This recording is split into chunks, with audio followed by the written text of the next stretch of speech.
Baik Bapak Ibu, di video sebelumnya kita sudah membahas dan mempraktekkan bagaimana cara melakukan aktivasi akun Cortex untuk guru atau pegawai. Nah, di video kali ini kita akan mempraktekkan bagaimana cara melakukan aktivasi akun Cortex untuk guru yang memiliki tugas tambahan sebagai kepala sekolah atau yang berperan sebagai penanggung jawab ya. Sehingga akun ini dapat digunakan untuk keperluan perpajakan instansinya. Nah, maka pembahasan ini kiranya sangat penting buat diketahui oleh Bapak Ibu agar Bapak Ibu lebih mudah dalam mengaktifasi akun kepala sekolahnya. Nah, untuk itu silakan simak pembahasannya secara seksama dan sampai selesai ya. Oke, langsung saja kita ke pembahasannya. Halo Bapak, adakah di Antucibo mana caranya? Kita menentukan yang benar dalam keadaan lalu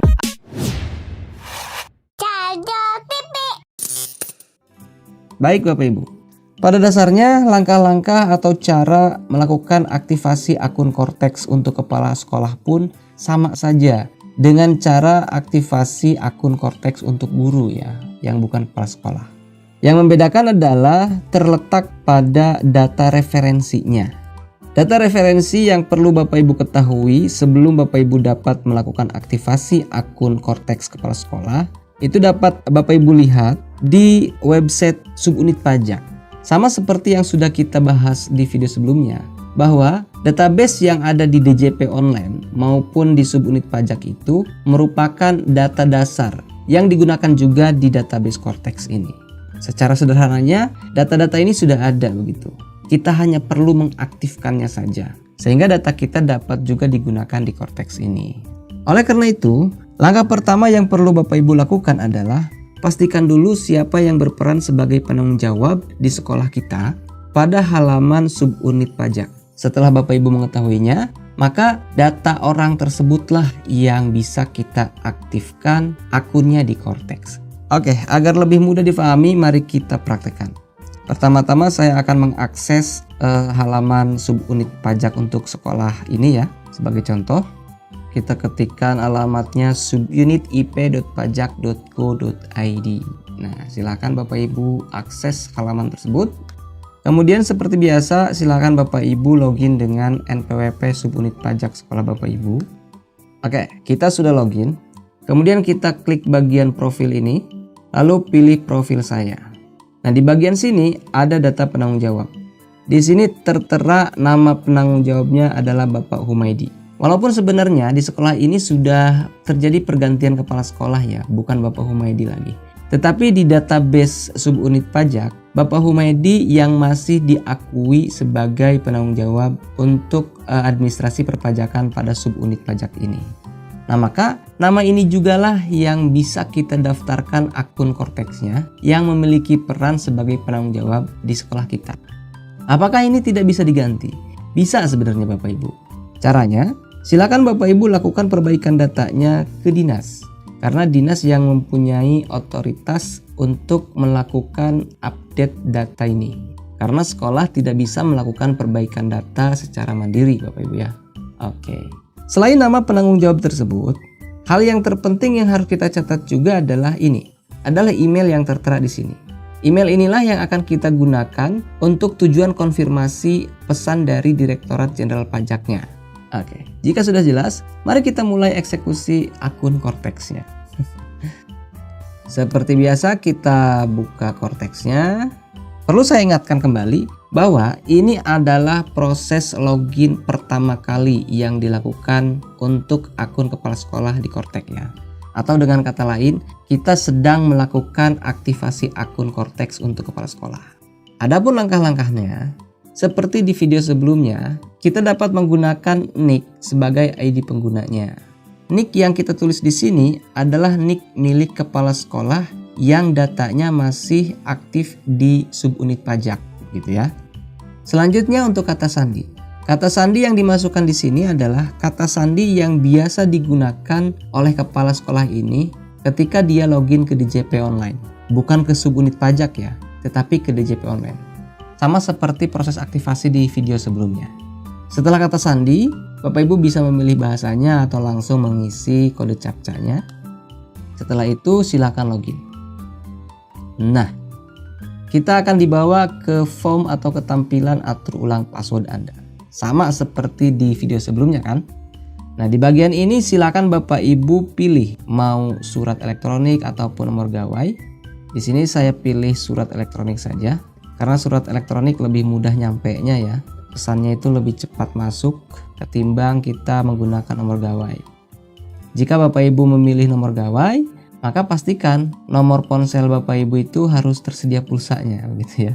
Karena pesannya tidak akan masuk kalau nomor Bapak Ibunya tidak ada pulsanya. Di sini contohnya kita pilih surat elektronik saja.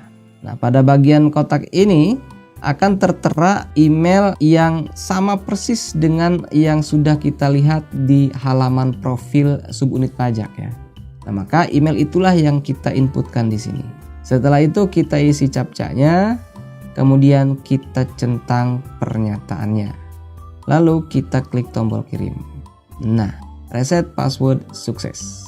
Kita tinggal menunggu pesan konfirmasi ke alamat email yang kita tuliskan tadi. Oke. Nah, ini emailnya sudah masuk, kita buka. Ingat, link ini ada batas waktunya. Maksimal link ini dapat digunakan selama 1 kali 24 jam. Jika melewati batas waktu yang telah ditentukan, maka Bapak Ibu harus melakukan tahapan-tahapan yang tadi agar Bapak Ibu mendapatkan email konfirmasi ini kembali. Oke, kita klik saja linknya. Nah, kita dibawa ke change password. Silakan Bapak Ibu buat password baru di sini. Password baru untuk login ke Cortex. Boleh sama dengan password yang digunakan di DJP online, boleh juga beda. Yang jelas, passwordnya harus sesuai dengan ketentuannya, yakni minimal 8 digit, terdapat minimal 1 huruf kecil, 1 huruf besar, 1 angka, dan 1 simbol gitu ya. Setelah password barunya dibuat, selanjutnya Bapak Ibu juga silakan buat passphrase-nya. Passphrase ini adalah kata sandi yang Bapak Ibu gunakan nanti setiap kali Bapak Ibu akan membubuhkan tanda tangan digital pada dokumen-dokumen Cortex ini. Adapun ketentuan pembuatan passphrase ini sama seperti password di atas. Oke, jika sudah selesai, maka kita tinggal masukkan kode captcha-nya, lalu klik tombol save. Nah, berhasil. Oke, kita login ya. Kita masukkan nick-nya, kemudian kita masukkan passwordnya, lalu kita pilih bahasa Indonesia saja, kemudian kita masukkan kode captcha-nya, lalu klik tombol login. Nah, berhasil. Nah, ini adalah halaman beranda ketika Bapak Ibu login ke Cortex. Nah, di bagian paling atas ada versi Cortex-nya, kemudian ada bahasa. Lalu pada bagian sini mari kita lihat. Nah, di bagian sini tampak berbeda dengan pembahasan kita di video sebelumnya. Terdapat lebih dari 1 jenis akun. Yang pertama akun utama. Akun utama ini adalah akun pribadi kepala sekolah tersebut yang berfungsi untuk kepentingan atau urusan perpajakan pribadinya. Sedangkan di bagian bawahnya adalah akun wajib pajak milik instansi yang telah memberi kuasa kepadanya. Akun ini berfungsi untuk melakukan segala urusan perpajakan instansinya. Nah, inilah perbedaan antara akun Cortex guru biasa dengan akun Cortex milik guru yang menjadi kepala sekolah. Mari kita klik pada bagian akun utama ini. Coba kita klik di akun yang berikutnya, di akun wajib pajak. Secara sekilas tampilnya sama. Silakan Bapak Ibu praktekkan dan explore apa saja perbedaan yang terdapat di kedua akun tersebut. Atau Bapak Ibu yang sudah tahu, silakan tuliskan di kolom komentar. Nah, itu Bapak Ibu, itulah cara melakukan aktivasi bagi Bapak Ibu, baik secara personal maupun Bapak Ibu yang fungsinya sebagai penanggung jawab di suatu sekolah. Nah, di pembahasan berikutnya kita akan melakukan praktek bagaimana cara membuat kode billingnya. Mulai dari kode billing untuk pajak PPN, PPh 21, ataupun PPh 23. Dan terima kasih telah menyimak videonya sampai selesai. Kita akan bertemu di video selanjutnya. Dadah!